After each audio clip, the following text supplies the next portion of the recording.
कहते हैं वर्ना। मैंने अभी आपको गोल्डियन के अंडे दिखाए हैं, हैक्स के अंडे दिखाए हैं, स्टार फिंच के अंडे दिखाए हैं और कुछ और फिंचेस हैं उनके अंडे दिखाए हैं जो कि इनफर्टाइल हैं। इनफर्टाइलिटी के ऊपर मैंने आपको एक वीडियो बना के दिखाई थी, लेकिन उस पर आपको समझ नहीं आई। अब जब मैंने बोला ना वर्ना, तो आप किसी को वड़ा हुआ देख के आप ये वीडियो अच्छे से देखेंगे। मैं आपको अभी लव बर्ड के अंडे दिखाता हूँ जी। ये मेरा लव बर्ड का पेयर है, रेड टू रेड, और इसके अंडे 4 हैं और ये तमाम ही फर्टाइल हैं और ये हैच होने के करीब हैं।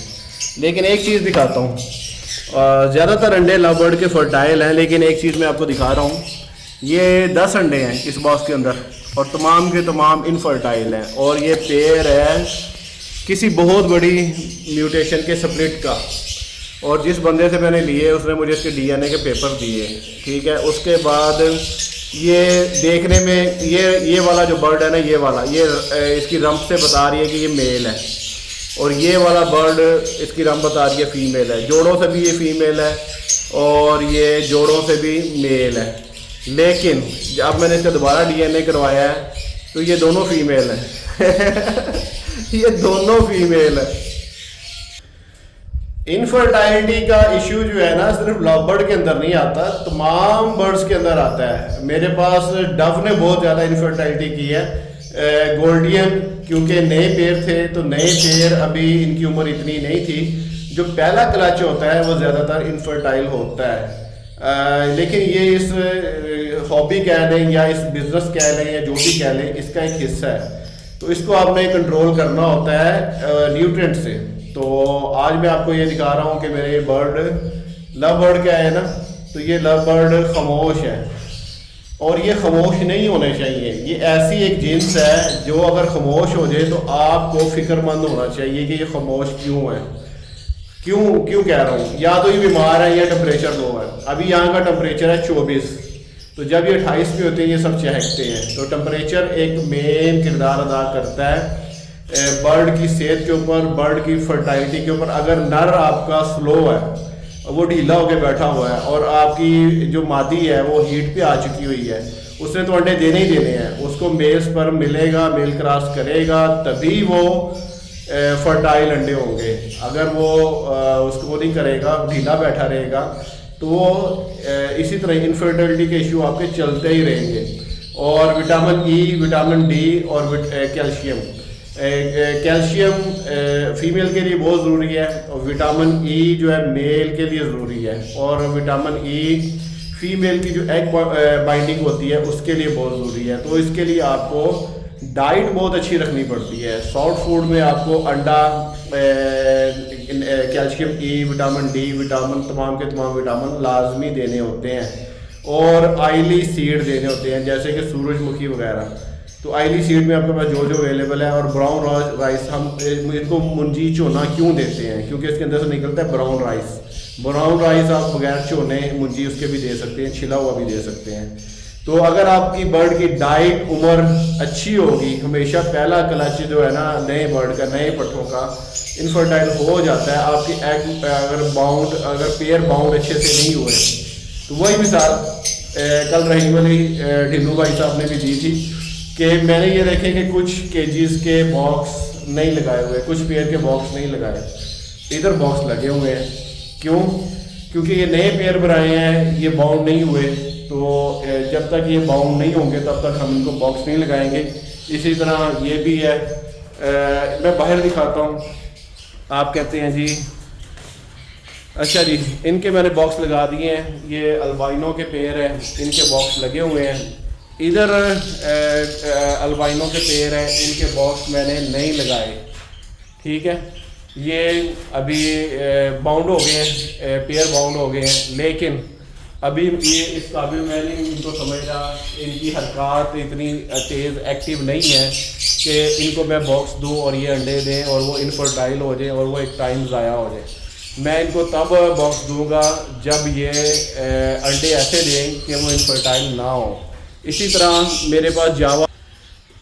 मेरे पास जावा है यहाँ पे, और जावा के तमाम अंडे फर्टाइल हैं और 3-3, 4-4 बच्चे भी हैं। और ये कुछ ऐसे बर्ड हैं जो काफ़ी सारी म्यूटेशनें हैं, उनके स्प्लिट हैं, ये फ्लाइंग में छोड़े हुए हैं। फ्लाइंग में क्यों छोड़े हुए हैं कि इनकी अभी एज इतनी नहीं है, ये 8-8, 9-9 महीने के बर्ड हैं। जब तक ये इनकी उम्र साल नहीं होगी मैं नहीं लगाऊंगा। और मेरे पास जो अच्छी म्यूटेशनें हैं जिनकी पेयरिंग की हुई है वो घर लगी हुई हैं, और आप अक्सर मेरी वीडियो में पीछे आवाज़ सुन रहे होते हैं लव बर्ड्स की, कनौर की और रिंग नेक रा, वो मैंने घर पे लगाए हुए हैं। मेरे पास घर में काफ़ी सारी जगह है, वो अच्छी म्यूटेशन है मैंने यहाँ लगाई हुई हैं। और गोल्डियन जिनके पेयर की एज बड़ी थी, ज़्यादा थी, उनके अंडे बच्चे अब बच्चे निकले हुए हैं। बच्चे मैं आपको दिखाता हूँ। अच्छा, इसी तरह ये जावा की, वाइट जावा की ये कॉलोनी है, ये तमाम के अंडे फर्टाइल हैं, बच्चे आए हुए हैं। और अच्छा, गोल्डियन की हमने ना फॉस्टरिंग की हुई है बच्चे, इनके नीचे ये स्टार फिंच है। अच्छा जी, इनके नीचे बेंगलाइज के नीचे। अच्छा जी, ये आपको मैं दिखाता हूँ यहाँ से, ये फ्लैश ऑन करता हूँ, ये लगे, ये आपको बच्चे नज़र आ रहे हैं। तो हमने इसकी फॉस्टरिंग की हुई है। तो ये वो पेयर हैं जो पुराने, जिनकी उम्र पूरी हो चुकी थी, वो उनके अंडे फर्टाइल हैं। जिनके उम्र पूरी नहीं थी वो इनफर्टाइल है। और ये अंडे किसके हैं? फान जावा के। और फान मेरे पास यहाँ पे ये स्प्लिट में भी लगे हुए हैं, विजुअल में भी लगे हैं, 1x1 में।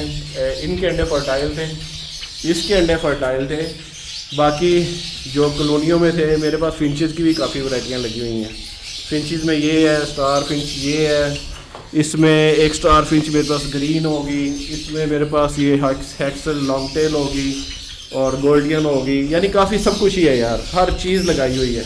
चीज़ लगाने का मकसद क्या होता है कि आप किसी एक बर्ड, आपके पास एक चीज़ नहीं चल रही, एक बर्ड नहीं चल रहा, तो आप दूसरे बर्ड में से कमा लें। एक बर्ड में बढ़ जाएं तो दूसरे बर्ड में से आप अपना वो पूरा कर सकें। ऊपर मेरे पास क्रस्टेड डव लगी हुई हैं, रेड डव के फॉस्टर पेयर लगे हुए हैं, और नीचे भी लव बर्ड लगा हुआ है निचले पोर्शन में यहाँ पे। क्योंकि लव बर्ड के मेरे पास 300 पेयर हैं, गोल्डियन के 100 पेयर हैं, और इसी तरह जो बेंगलाई हैं उनके 300 पेयर हैं। और एक कॉलोनी में 50 पेयर जावा के हैं, इस कॉलोनी में 50 पेयर जावा सिल्वर के हैं। फान के मेरे पास 10 पेयर हैं, पाइड डायमंड पाइड डव के मेरे पास 30 पेयर हैं, और सन कनौर उसके 10 पेयर हैं, रा के 10 पेयर हैं, रिंग नेक येलो के 10 पेयर हैं, ये रिंग नेक ब्लू के 10 पेयर हैं। तो तमाम चीज़ें मैंने लगाई हुई हैं क्योंकि मेरा ये पहला सीज़न है, तो मैंने तो सीखना है। अभी मैं सीख रहा हूँ कि इनमें क्या क्या इशू आ रहे हैं।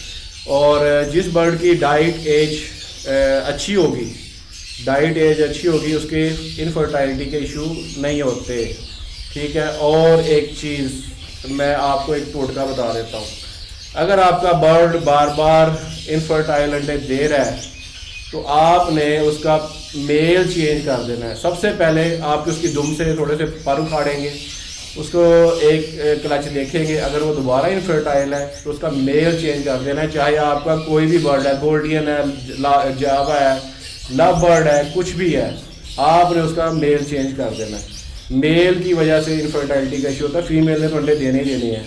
उम्मीद है कि आपको ये समझ आ गई होगी इशू की। और बाकी टेम्परेचर कंट्रोल करें तो बहुत अच्छी बात है। अभी क्या टेम्परेचर चल रहा है यहाँ पे? गोल्डन का 36, वहाँ पे लव बर्ड का था 24, तो उसको मुझे हीट देने की ज़रूरत है। और बाहर जो धूप में थोड़े से बर्ड हैं लव बर्ड के, जो कॉलोनी में छोड़े हैं, वो बोल रहे हैं। जो अंदर जो कमरे में हैं वो वाले नहीं बोल रहे। क्यों? उन्हें बोलना चाहिए, शोर डालना चाहिए। अगर वो शोर नहीं डाल रहे तो इसका मतलब है कि टेम्परेचर कम है, मुझे वहाँ पे हीटिंग सिस्टम का कुछ करना पड़ेगा, या उन बर्ड को देखना पड़ेगा बीमार तो नहीं है, उनको किसी को मोशन तो नहीं लगे, स्लीप तो नहीं है। अगर तमाम ही नहीं बोल रहे तो इसका मतलब है कि वहाँ पे वेदर अप एंड डाउन हो रहा है। चले जी, उम्मीद है कुछ ना कुछ समझ आई होगी। अल्लाह हाफ़िज़।